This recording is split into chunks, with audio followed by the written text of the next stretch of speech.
ब्रह्मचारी राघव चैतन्य जी, हरिद्वार से। जी महाराज। राधा वल्लभ श्री हरिवंश महाराज जी, आपके पावन चरण कमलों में साष्टांग दंडवत प्रणाम।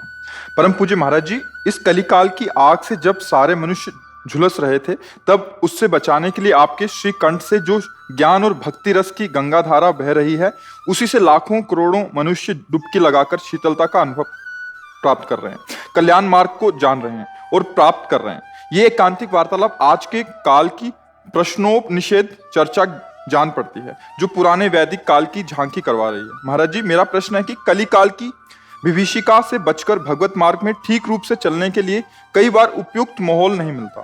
गुरुजन एवं शास्त्र कहते हैं कि साधु को सदा तीर्थवास करना चाहिए, लेकिन कई लोग तीर्थ की गरिमा का ध्यान नहीं रखते, अपने आचरणों से तीर्थ के आंतरिक एवं बाह्य वातावरण को बुरी तरह से प्रभावित कर रहे हैं, जिससे साधन भजन में विक्षेप सा पैदा हो रहा है। महाराज जी, उससे बचकर कैसे चला जाए? महाराज जी, हमारी पर्सनल साधक से प्रार्थना है।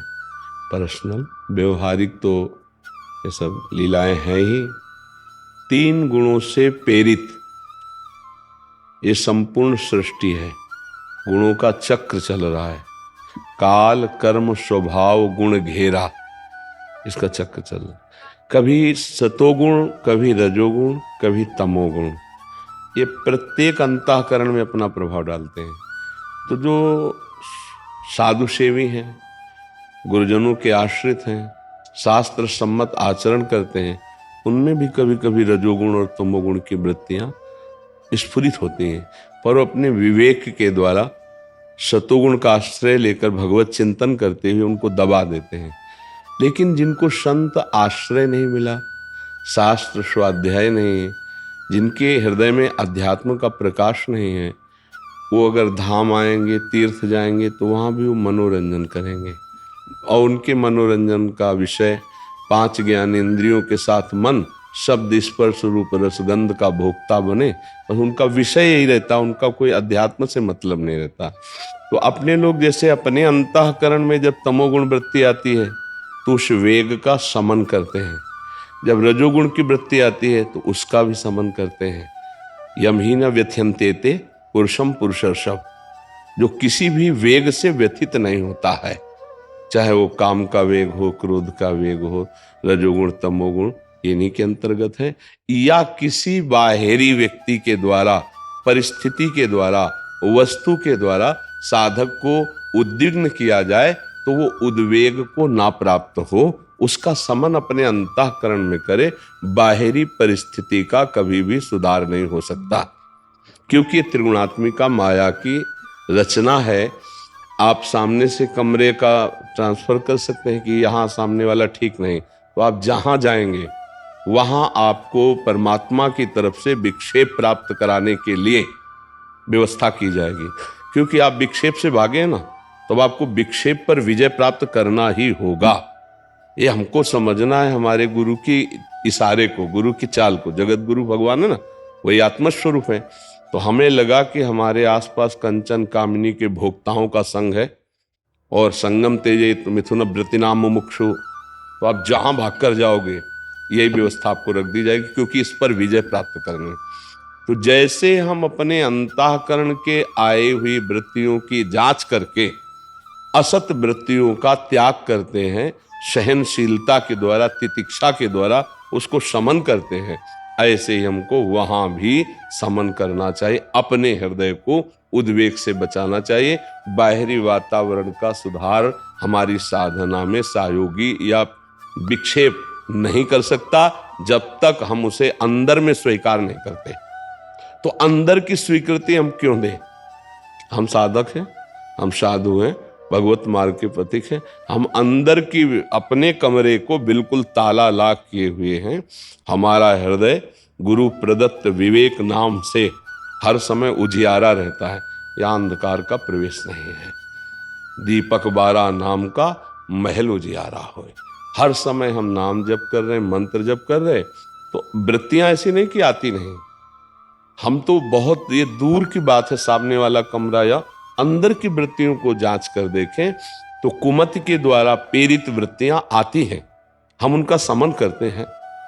तास तितिक्षस्व भारत, क्योंकि आगमा पाइनो अनित्यास। तो ऐसे ही बाहरी व्यवहार को बिल्कुल ऐसे ही समन करना है। हम अपनी स्थिति में यदि गुजर गए तो फिर हमको कोई कभी परास्त नहीं कर पाएगा। और कलिकाल क्या, हर युग में साधु को विक्षेप प्रदान करने वाली शक्तियां रही हैं, वृत्तियां रही हैं, परिस्थितियां रही हैं। दंडकारण्य में एकांत भजनशील महात्माओं को निशाचरों ने गाजर मूली की तरह खाया। पंडियों का ढेर। हाँ, भुज उठाए प्रणकीन निश्चरहीन मैं करूं। अभी खा तो नहीं रहे हैं कलयुग की कृपा है, गाली तो मिल रही है, पिट रहे हैं, पिट तो रहे हैं। देखो घेर करके कैसे मारा संतों को, पर अभी खा नहीं रहे। तो हमको अपने अंतःकरण को सुरक्षित रखना है। आज हम ज्यादातर अपने लोग अपने कवच को न बांध करके बाहरी सुरक्षा की तरफ सोचते हैं कि अस्त्र ही न चलावे तो हमें कवच की जरूरत नहीं पड़ेगी। और हमें लगता है साधु को अपने कवच में रहना चाहिए, फिर बाहरी प्रार्थना न करे कि तुम अस्त्र न चलाना। नहीं, तुम चलाओ, तुम्हारी रुचि की बात है, हम सुरक्षा में हैं।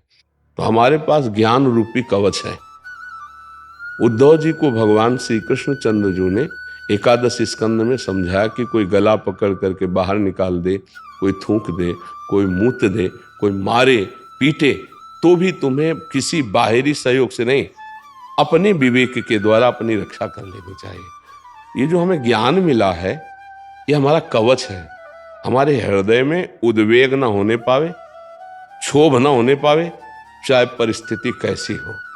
संतुष्टायन केनवा, बस इतना हमें ध्यान रखना। संतुष्टायन केनवा, हम राजी हैं उसी में जिसमें तेरी रजा है। अगर हमको ऐसे विक्षेप के बीच में रखा है तो जरूर मुझे पुष्ट करना चाहते हैं भगवान, और पुष्ट होना चाहिए। अगर वहां पुष्ट हो गया तो कहीं परास्त नहीं होगा, और वहां से भगा तो जहां जाएगा वही विक्षेप उसको घेरा जाएगा, क्योंकि उसको पुष्ट होना है। तो कलयुग हमारी साधना में बहुत सहयोगी भी है। अन्य युगों से इसमें बड़ा महामहिम यह है कि बहुत जल्दी लाभ प्राप्त होता है इसमें। दाहिने पैर के अंगूठे के बल खड़े होकर 10,000 वर्ष, हाँ, यह हमारी आयु ये 60, 70, 80 वर्ष है नहीं? तो हम अपनी आयु में ही जो 10,000 वर्ष की साधना से प्राप्त करते थे, अपनी छोटी सी आयु में हम वो ब्रह्म साक्षात्कार, वो भगवत साक्षात्कार कर सकते हैं। इस छोटी सी आयु में काफी समय तो हमारा शयन आदि का और बाल्यावस्था आदि का चला गया, जो व्यर्थ ही है। और अब भी शयन 4-5 घंटे शयन होते हैं, और कुछ समय हमारा बाल्यावस्था गया जो बिल्कुल नादान अवस्था थी। अब इतनी चेतना में हमको भगवत प्राप्ति करनी है, तो बड़ा सहयोगी कलयुग है। और कलयुग का चिंतन हो तो कलयुग है नहीं, है ही नहीं। हर समय हम त्रिगुणातीत भगवान के नाम रूप गुण लीला धाम या अपने स्वरूप में स्थित होने की चेष्टा कर रहे हैं, तो हम गुणातीत हैं। तो गुणों पर कलयुग का प्रभाव होता है, ये सतोगुण रजोगुण तमोगुण पर, माया के जनित। नहीं, त्रिगुणातीत पर किसी का प्रभाव नहीं होता, वो कालातीत स्थिति होती है।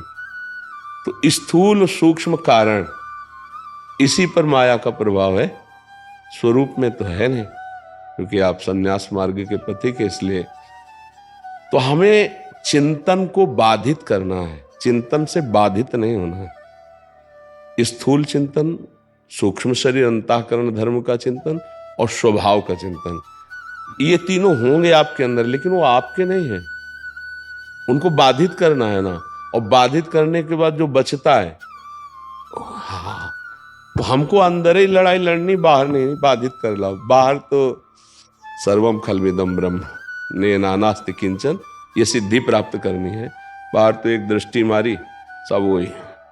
अंदर की चिंतन को साधु, जिससे संसारी आदमी तो उसको और उत्तर यही मिलेगा, पर आपके लिए यही उत्तर है कि हम अपने को अपनी सीमा के अंतर्गत रख के सुरक्षित रखें, तो अब कहीं कुछ नहीं है। एक बार प्रारंभ में जब मंत्राकार वृत्ति करने की गुरुदेव की आज्ञा हुई, 14-15 वर्ष की अवस्था में, तो सबसे ज्यादा परेशानी हमें साउंड से होती थी। हाँ, जैसे साउंड तो बहुत उससे विक्षेप होता है, क्योंकि अंतर की बात सुनने के लिए हमें थोड़ा शांत वातावरण चाहिए। अब कोई बात कर रहा है या कोई ऐसे, तो उसको कहीं तक, लेकिन साउंड तो बहुत जोर से बजता है। फिर हम साउंड के पास खड़े होकर भजन करना शुरू किया। जहां भ्रमण करते, जहां साउंड बजता, तो 1 घंटा वहीं खड़े रहते। मंत्राकार वृत्ति। अब देखते हैं धीरे धीरे धीरे धीरे ऐसा अभ्यास बना कि साउंड बजता है अपनी तरफ और मंत्र चल रहा है अपनी तरफ।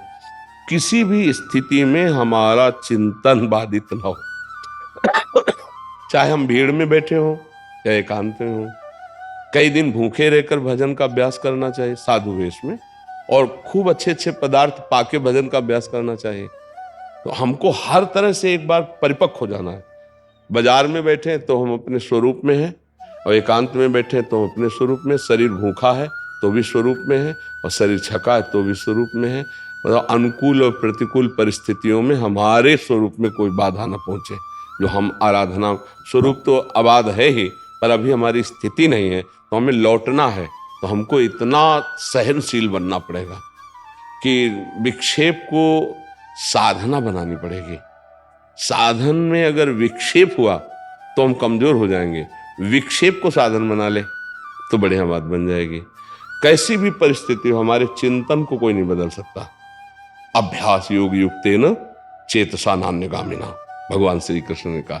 अभ्यास में बड़ी सामर्थ्य है। भोग भोगते हुए भी भोग रहित स्थिति, चाहे जो जिस इंद्री का संयोग, इंद्री के संयोग के समय भी वो उससे बिल्कुल अलग है। जैसे रसेंद्री मीठा चरपरा खट्टा अनुकूल पार ही है, अब आपको उसे स्वाद नहीं है, ये रसेंद्री का विषय है। वैसे प्राणों का पोषण होता है, मैं इसका दृष्टा और साक्षी मात्र हूं, भोगता नहीं हूं। अभी कटिंग होने लगेगी, कटिंग हो गई, पा रहा है लेकिन पाते हुए बंधेगा नहीं। ऐसे ही संपूर्ण सृष्टि के हर व्यवहार को देखते हुए देखता नहीं, सूंघते हुए सूंघता नहीं, चलते हुए भी चलता नहीं, खाते हुए भी खाता नहीं, क्रिया करते हुए भी क्रिया रहित है, क्रिया करते हुए भी क्रिया रहित है। तो ये बात आप समझ रहे ना?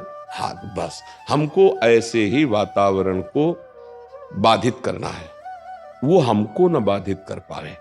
यद्यपि कहीं भी वातावरण अनुकूल नहीं, आप जाके देख लीजिए कहीं भी, क्योंकि सर्वत्र त्रिगुणात्मिका माया के पार्षदों का प्रवेश है, सर्वत्र प्रवेश है।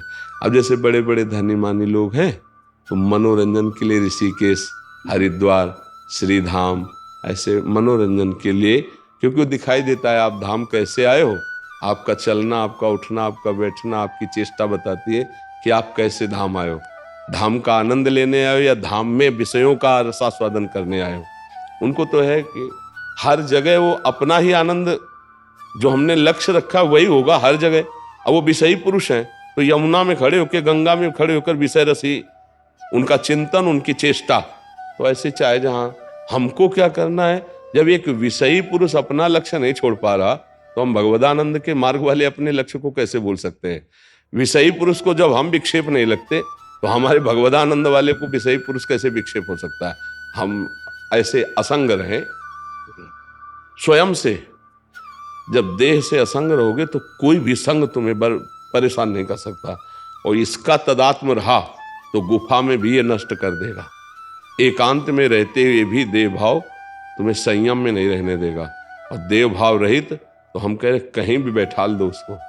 देव भाव से जो रहित है दृष्टा भाव में, उसको कोई नहीं परास्त कर सकता। तो हमें चढ़ना तो इसी चढ़ाई पे है ना, तो हमको फिर पीछे नहीं हटना और मांगना है कि हमें इतना बल दो हे प्रभु, हे गुरुदेव, कि भारी से भारी आपके द्वारा दिए गए विक्षेप को मैं पास होकर दिखाऊं। साधु के अंदर उत्साह होता है, कभी परीक्षा हो, कोई गाली दे, कोई मारे, कोई अपमानित करे, और उस समय मेरी स्थिति क्या मैं जांचूं। उस समय परमानंद में स्थिति रहे तो क्रॉस कर गए उसको।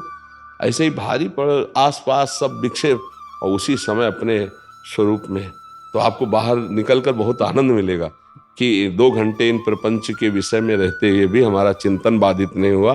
बड़ी कृपा गुरुदेव की, बढ़िया स्थिति है। हमको स्थिति देख, अब हम जब उसका चिंतन करने लगते हैं, अपना चिंतन लक्ष्य छोड़ के, तब गुस्सा आती नहीं आती, गलती हो गई। अब आपकी दृष्टि बदल गई, अब आप विक्षेप को प्राप्त हो गए। सर्वम खलमिदम ब्रह्म, आपकी दृष्टि बदल गई नीच। अब वो नीच की तरफ ही वृत्ति ले जाएगी, अब वो आपको ऊंचे नहीं चढ़ने देगी। आप समझ रहे ना भाई? तो हमको किसी के प्रति भी नीच भाव नहीं रखना है। हमको ये सोचना है कि ये जो परिस्थिति आई है ये मेरे लिए प्रश्न है, और मुझे अपनी अध्यात्म निष्ठा के द्वारा इसका उत्तर देना है। आप क्रॉस कर जाओगे, समझ गए? जी।